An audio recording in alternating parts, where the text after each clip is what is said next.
नमस्कार, मैं ज्योति श्रीवास्तव। आप देख रहे हैं सी न्यूज भारत। वक्त हो चुका है बुलेटिन का। इस बुलेटिन में बात होगी हापुड़ में हुई पुलिस की चेकिंग के दौरान बदमाशों से हुई मुठभेड़ की, कौशांबी में चलाए जा रहे प्रधानमंत्री द्वारा आत्मनिर्भर अभियान की और साथ ही रीवा में निकाली गई बजरंग दल की समरसता बाइक रैली की। इन तमाम खबरों पर होगी विस्तार से चर्चा। उत्तर प्रदेश के हापुड़ जनपद के थाना धौलाना पुलिस की चेकिंग के दौरान बदमाशों से हुई मुठभेड़, जहां जवाबी कार्यवाही में 2 घायलों सहित 3 बदमाश गिरफ्तार हो गए हैं। गिरफ्तार बदमाशों ने 2 दिन पूर्व थाना धौलाना क्षेत्र अंतर्गत भैंस व्यापारी से हुई 1.5 लाख रुपए की लूट की घटना को अंजाम दिया था, जिनके कब्जे से 2 अवैध तमंचा मय जिंदा खोखा कारतूस, 1 अवैध चाकू, 1 स्प्लेंडर बाइक एवं थाना धौलाना क्षेत्र अंतर्गत हुई घटना से संबंधित 30,000 रुपए नकदी व 1 मोबाइल फोन बरामद किया गया है। प्रारंभिक पूछताछ में गिरफ्तार बदमाशों ने अपना नाम सूरज उर्फ शुभम पुत्र नरेश घायल, बॉबी पुत्र रमेश चंद्र घायल व दीपक पुत्र सुभाष बताया है। गिरफ्तार घायल बदमाश सूरज व बॉबी जनपद गाजियाबाद के थाना कविनगर से 3.5 लाख की लूट की घटना में वांछित चल रहे थे। गिरफ्तार बदमाश शातिर किस्म के चोर लुटेरे हैं, जिनके विरुद्ध जनपद गाजियाबाद में लूट, चोरी, गैंगस्टर, आर्म्स एक्ट आदि के करीब 1.5 दर्जन से अधिक मुकदमे दर्ज हैं। घायल बदमाशों को उपचार हेतु अस्पताल भिजवाया गया है। इस पूरे मामले में क्षेत्राधिकारी पिलखवा जितेंद्र शर्मा ने क्या जानकारी दी है, आइए आपको सुनवा देते हैं। आज दिनांक 11 तारीख को पुलिस के द्वारा देहरा झाल पर चेकिंग की जा रही थी। चेकिंग के दौरान एक मोटरसाइकिल पर सवार 3 युवकों ने पुलिस पर फायरिंग की और निधावली नहर पटरी की तरफ भाग गए और आगे जाके भी पुलिस पर फायरिंग करने लगे, तो पुलिस ने घेराबंदी कर जवाबी कार्रवाई में उन पर फायर किया और जिसके उपरांत उनमें से 2 लोगों के, एक के दाहिने पैर में और एक के बाएं पैर में गोली लगी है और एक अभियुक्त गिरफ्तार हुआ है। और इनसे एक स्प्लेंडर प्लस बाइक काले रंग की, 30,000 रुपये नगद, 2 खोखा कारतूस, 2 जिंदा कारतूस, 2 315 बोर तमंचे, 1 चाकू और मोबाइल बरामद हुआ है। मोबाइल जब देखा गया तो पता लगा कि 8 तारीख को एक दिल्ली के पशु व्यापारी से लूट हुई थी, 1.5 लाख रुपए की लूट हुई थी। ये मोबाइल उसी व्यक्ति का है और ये लोग सूरज और बॉबी कबीनगर, गाजियाबाद के कबीनगर थाने से 3.5 लाख की लूट में भी वांछित है और दोनों अभियुक्त जिनके गोली लगी है उनको प्राथमिक उपचार के लिए धौलाना CSC भेजा गया है और आगे की विधिक कार्रवाई की जा रही है। हापुड़ से सी न्यूज संवाददाता सचिन सागर की रिपोर्ट। हापुड़ जनपद के गढ़मुक्तेश्वर कोतवाली पुलिस ने चेकिंग के दौरान तार चोरी कर रहे बदमाशों से हुई मुठभेड़ में जवाबी कार्यवाही में 2 घायलों सहित 5 शातिर बदमाश गिरफ्तार किए हैं, जिनके कब्जे से अवैध 2 तमंचा मय जिंदा खोखा कारतूस, तार चोरी की घटना में प्रयुक्त 1 मैजिक छोटा हाथी, कटे हुए चोरी के तार एवं तार काटने चोरी करने के उपकरण बरामद किए हैं। प्रारंभिक पूछताछ के दौरान गिरफ्तार बदमाशों ने अपना नाम सुहेल पुत्र सरताज घायल, दानिश पुत्र आलम घायल, चांद पुत्र इस्लामुद्दीन, आरिफ पुत्र सुबराती व सुहेल पुत्र दिलशाद बताया है। गिरफ्तार घायल बदमाशों ने थाना गढ़मुक्तेश्वर क्षेत्र अंतर्गत ट्रांसफार्मर से तेल चोरी की घटना को अंजाम दिया था। गिरफ्तार बदमाश शातिर किस्म के चोर लुटेरे हैं, जिनके विरुद्ध जनपद मेरठ, मुजफ्फरनगर व हापुड़ में चोरी, डकैती, गैंगस्टर, आर्म्स एक्ट आदि के करीब 1.5 दर्जन से अधिक मुकदमे दर्ज हैं। घायल बदमाशों को उपचार हेतु अस्पताल भिजवाया गया है। रात्रि थाना गढ़ क्षेत्र अंतर्गत खिलवई के पास जब गढ़ की पुलिस टीम रात्रि गश्त कर रही थी, तभी उसे चिंगारी दिखाई दी। पास जाकर देखा तो कुछ लोग जो थे वो खंबे पर चढ़कर बिजली के तार काटने का प्रयास कर रहे थे। पुलिस द्वारा उन्हें चेतावनी दी गई तो उन्होंने अवैध असलहे से पुलिस पर फायरिंग करते हुए भागने की कोशिश की। जवाबी फायरिंग में पुलिस ने भी आत्मरक्षार्थ फायरिंग की, जिससे 2 लोगों को गोली लग गई है और उनके 3 साथी और थे जो गन्ने के खेत में मौके का फ़ायदा उठाकर भाग गए। जो 2 जिन घायल हैं उनका नाम दानिश और सोहेल है। प्राथमिक पूछताछ में पता चला है कि इन पे दर्जन भर से ज़्यादा मुकदमे पंजीकृत हैं और ये लोग मेरठ से गैंगस्टर में वांछित भी हैं और इनको प्राथमिक उपचार के लिए अस्पताल में भर्ती करा दिया गया है। और इनके 3 और साथी जो गन्ने के खेतों में छुप गए थे, कॉम्बिंग करके उन तीनों को भी गिरफ्तार कर लिया गया है। उनके भी नाम चांद, सोहेल और आरिफ हैं। इनके भी आपराधिक इतिहास के बारे में जानकारी की जा रही है। इनके कब्जे से 2 अदद तमंचा और जिंदा कारतूस, खोखा कारतूस, चोरी किए गए तार और पूर्व के भी चोरी किए गए तार जो इन्होंने गन्ने के खेतों में छुपा रखे थे वो, एक छोटा हाथी और तार चोरी करने के कई उपकरण बरामद हुए हैं। इस संबंध में थाना हाजा पर मुकदमा पंजीकृत कर लिया गया है और आवश्यक वैधानिक कार्रवाई प्रचलित है। हापुड़ से सीनू संवाददाता सचिन सागर की रिपोर्ट। कौशाम्बी जिले में देखा जाए तो 60% लगभग खेती के भरोसे के लोगों का जीवन यापन होता है। वहीं प्रधानमंत्री मोदी हमेशा अपने देश में वोकल फॉर लोकल और भारत की प्रगति को बढ़ाने का प्रयास करते हैं।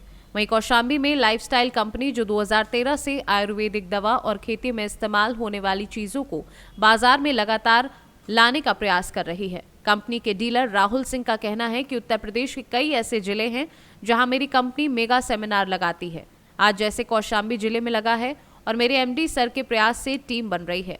गांव से शहर तक जो युवा बेरोजगार हैं उनको भी इस संस्था में रोजगार का अवसर दिया जा रहा है। इस कार्यक्रम में केरला से आए जोशफ, भरत जैन और राज सिंह अन्य लोग शामिल रहे। रेडी सर, आप जो है आज यहाँ कौशाम्बी में इतना बड़ा प्रोग्राम कराए, आपके यहाँ बहुत लोग दिखे, इसका मूल उद्देश्य क्या है? क्या आप आगे क्या करना चाहते हैं? ये आयुर्वेद संस्थान से आप जुड़े हैं, इसके बारे में कुछ बताएं। एक्चुअली एमआई लाइफस्टाइल का सिद्धांत ये है कि आज गांव-गांव में लोग जो है जो खेती करते किसान भी आज हमारा एग्रो प्रोडक्ट भी प्रमोट कर रही है लोगों के लिए। सबसे बड़ी बात क्या है कि जो एग्रो प्रोडक्ट है लोगों को वहाँ से एक नया स्वास्थ्य की जो स्वास्थ्य भी मिलेगा, लोगों को अच्छा खाना मिलेगा, अच्छा वो मिलेगा। उसके साथ साथ में हमारा आयुर्वेद के ऊपर भी कंपनी काम कर रही है। आयुर्वेदिक जो प्रोडक्ट है आयुष मंत्रालय द्वारा प्रीमियम क्वालिटी के सारे प्रोडक्ट, एक्सपोर्ट क्वालिटी के प्रोडक्ट है। इसमें क्या जो है बेरोजगारी के लिए भी क्या आप लोग कुछ बढ़ावा दे रहे हैं? एक्चुअली देखा जाए तो प्रोडक्ट जो उपयोग करेंगे, उपयोग करने के बाद में लोग जब इसका जो है रिजल्ट देखेंगे तो इसमें लोगों को रोज़गार भी अच्छा है और लोगों को कमाने का एक अच्छा नया जरिया भी है। लोग यहाँ पे अपना कैरियर भी, बहुत सारे लाखों लोग यहाँ पे अपना कैरियर बना रहे हैं। सरकार लगातार प्रयास कर रही है आयुर्वेद का ज़्यादा यूज किया जाए, इस बारे में आप थोड़ा सा बताएं। जी, एक्चुअली सरकार का मोटो ये है कि आज देखा जाए तो यूरिया, पोटास, ये सब जितनी भी चीज़ें हैं लोगों को जहरीली जो है समाज बना रहा है, ये एनवायरनमेंट हमारा बिगड़ रहा है। इसके कारण से गवर्नमेंट इसके ऊपर प्रयास ये कर रही है कि आयुर्वेद जाए और एग्रो प्रोडक्ट लोगों को यानी ऑर्गेनिक प्रोडक्ट उपयोग करें। इससे लोगों को हेल्थ भी मिले और स्वास्थ्य मिले और रोजगार भी मिले। आपका नाम सर? मेरा नाम Rahul Singh, ITC plus gold. Kaushambi से सीनू संवाददाता नवदीप त्रिपाठी की रिपोर्ट। सावरिया सेठ के अनन्य भक्त बिजासन माता धाम के निवासी युवा नेता जनपद पंचायत सारंगपुर के अध्यक्ष देव नारायण नागर ने अपनी मनोकामना पूर्ण होने पर राजस्थान के सावरिया सेठ के दरबार में 101 वाहन लेकर सावरिया सेठ के दरबार में पहुंचे, जहां पर विशाल भंडारे का आयोजन किया गया। भंडारे में सावरिया जी सेठ को प्रसादी का भोग चांदी के पात्र में लगाया गया। इस भंडारे में शामिल होने के लिए जनपद अध्यक्ष के नेतृत्व में सारंगपुर क्षेत्र के लगभग 60 गांव से 600 पुरुष एवं महिलाएं शामिल हुई। डीजे के साथ सावरिया सेठ के मंडपिया गांव में भव्य जुलूस निकाला गया, जिसमें सावरिया सेठ के भजनों पर सभी श्रद्धालु नृत्य करते हुए मंदिर पहुंचे एवं भगवान सावरिया सेठ का दर्शन किया। जनपद अध्यक्ष नगर ने सभी दर्शनार्थियों का स्वागत किया। सभी भक्तों ने महाभंडारी के प्रसादी ग्रहण की एवं सभी अतिथियों का जनपद अध्यक्ष ने आभार व्यक्त किया। राजगढ़ से सीनू संवाददाता नागेश्वर पाटीदार की रिपोर्ट। नागपुर से लेकर पावन धाम श्री राम अयोध्या तक समरसता बाइक रैली का आयोजन किया गया। डंग होटल में प्रेस वार्ता आयोजित की गई। यात्रा के संयोजक विदर्भ प्रांत के संयोजक ने जानकारी देते हुए बताया कि इस यात्रा का उद्देश्य दलित आदिवासी जनजातियों को राम मंदिर को दर्शन कराना है और समावेश बनाना है। नागपुर से यात्रा प्रारंभ होकर ये यात्रा अयोध्या धाम तक जाएगी। नागपुर से 123 कार्यकर्ता इस यात्रा में सम्मिलित रहे। 9 फरवरी को ये यात्रा प्रारंभ होकर लखनाजौन, जबलपुर, मैहर होते हुए रीवा पहुंची। यात्रा के संयोजक ऋषभ अरखेल ने प्रेस वार्ता में बताया कि भारत को हिंदू राष्ट्र होने से कोई नहीं रोक सकता। समझ में कुछ लोग विघटन, विसंगत फैलाकर समाज को तोड़ने का प्रयास कर रहे हैं। डॉक्टर भीमराव अंबेडकर राम के अनन्य भक्त थे। इस यात्रा में समाज के समस्त वर्गों के लोग सम्मिलित रहे। रीवा जिले के जिला मंत्री मनीष मिश्रा ने जानकारी देते हुए बताया कि राम सिर्फ हिंदू ही नहीं, समस्त दुनिया और पूरे समाज के हैं। राम मंदिर नहीं, राष्ट्र मंदिर का निर्माण हुआ है। प्रेस कॉन्फ्रेंस में यात्रा मार्गदर्शक नवीन जैन, यात्रा पालक अमोल ठाकरे, विभाग मंत्री अतुल पांडे, जिलाध्यक्ष मनीष भार्गव, जिला उपाध्यक्ष सुनील सिंह, हरीश ढिगरा, प्रदीप पाठक, धर्मेंद्र त्रिपाठी, जिला संयोजक दिव्यांशु गौतम, पंडित बालकृष्ण द्विवेदी, उपेंद्र उपाध्याय, पंकज सिंह, हरिओम तिवारी, सुधांशु मिश्रा, शिवा बंसल, लखन यादव, सुनील चौरसिया, विजेंद्र मिश्रा, अंकित पांडे, कैलाश, दुर्गेश द्विवेदी, चंद्रकांत द्विवेदी, निर्भय चौरसिया, राकेश गुप्ता सहित सैकड़ों की संख्या में कार्यकर्ता सम्मिलित रहे। मैं ऋषभ बरखेल, बजरंग दल विदर्भ प्रांत सुरक्षा प्रमुख का दायित्व है। मैं इस यात्रा का प्रमुख हूँ। साथ ही इस जो रीवा विभाग है उसके अतुल जी पांडे ये भी यहाँ उपस्थित है। आप विभाग मंत्री है। साथ ही मनीष जी मिश्रा, आप यहाँ के जिला मंत्री है। मैं हमारे इस समरसता बाइक यात्रा के साथ ही इस यात्रा में हमारे बीच में उपस्थित यात्रा के सहसंयोजक श्री लखन जी कुरुल वे भी यहाँ उपस्थित है। साथ ही इस यात्रा के रूट प्रमुख कमल जी हरियाणी वे भी उपस्थित है। मैं ज़्यादा समय न लेते हुए हमारे इस यात्रा के मार्गदर्शक श्री नवीन जी जैन, इनसे विनती करता हूँ कि यहाँ उपस्थित सभी पत्रकार बंधुओं को इस यात्रा के विषय में जानकारी दें।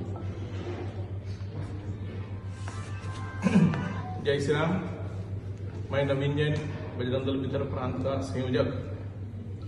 हमारे साथ में इस यात्रा के पालक मार्गदर्शक नागपुर महानगर के अमोल जी, इस यात्रा के संयोजक प्रांत के सुरक्षा प्रमुख ऋषभ जी, जिले के मंत्री मनीष जी और विभाग के मंत्री अतुल जी। यात्रा का एक ही उद्देश्य है, समरसता। 9 तारीख दीक्षा भूमि भाऊ साठे चौक से ये यात्रा 9 तारीख को निकली है। इस यात्रा का उद्देश्य सभी जाति बिरादरी, अनुसूचित जाति, दलित, वनवासी, आदिवासी सभी भाइयों को लेकर प्रभु श्री राम जी की जन्मभूमि अयोध्या तक लेके जाना, क्योंकि रामचंद्र जी किसी एक के नहीं है, सबके राम, सब में राम। और जो मंदिर बना है वो राष्ट्र मंदिर बना हुआ है। 9 तारीख को दीक्षा भूमि से जब ये यात्रा निकली तब हमारे साथ में 50 बाइक, 6 4 व्हीलर, 1 रथ, कुल 130 कार्यकर्ता इस यात्रा के साथ में सम्मिलित हैं। यात्रा महाकौशल मध्य प्रदेश से होते हुए उत्तर प्रदेश प्रयागराज में जाएंगे आज, और 13 तारीख को यह यात्रा चंपत राय जी के मार्गदर्शन में समारोह होगा और अयोध्या जी पहुंचेंगे। इस यात्रा में हमारे साथ में हमने लखनऊ में एक निवास किया, जबलपुर, कटनी, माता रानी मैयर जी के दर्शन करते हुए आज हम लोग रीवा पहुंचे। किस तरह का सहयोग मिल रहा है यात्रा में? यात्रा का सहयोग बहुत ही जबरदस्त है। हम सबने जब देखे थे कि 22 तारीख को जिस तरीके से जल्लोष राम मंदिर के प्राण प्रतिष्ठा के समय हुआ था, ठीक उसी तरीके से भव्य स्वागत हुआ है। हमको ऐसा लग रहा है कि हम राम राज्य के युग में हम चल रहे हैं और अब हिंदू राष्ट्र बनने से कोई भी नहीं रोक सकता। गायों की दुर्दशा और बढ़ते होती जा रही है, इस पर क्या बेहतर का प्रयास करें? आपको राय है भाई, लोग राय है। गौ माता बस एक ही निवेदन है कि जिस तरीके से प्रधानमंत्री श्री नरेंद्र मोदी जी ने हम सब हिंदुओं की भावनाओं को देखते हुए राम मंदिर बनाया है, ठीक उसी तरीके से गौ माता को भी राष्ट्र माता का घोषित कर दे। जो आप विषय रख रहे हो वो विषय भी समाप्त हो जाए। रीवा से सीनू संवाददाता अर्जुन तिवारी की रिपोर्ट। फिलहाल के लिए इस बुलेटिन में बस इतना ही। देश दुनिया की बाकी खबरों को जानने के लिए आप देखते रहिए सी न्यूज़ भारत।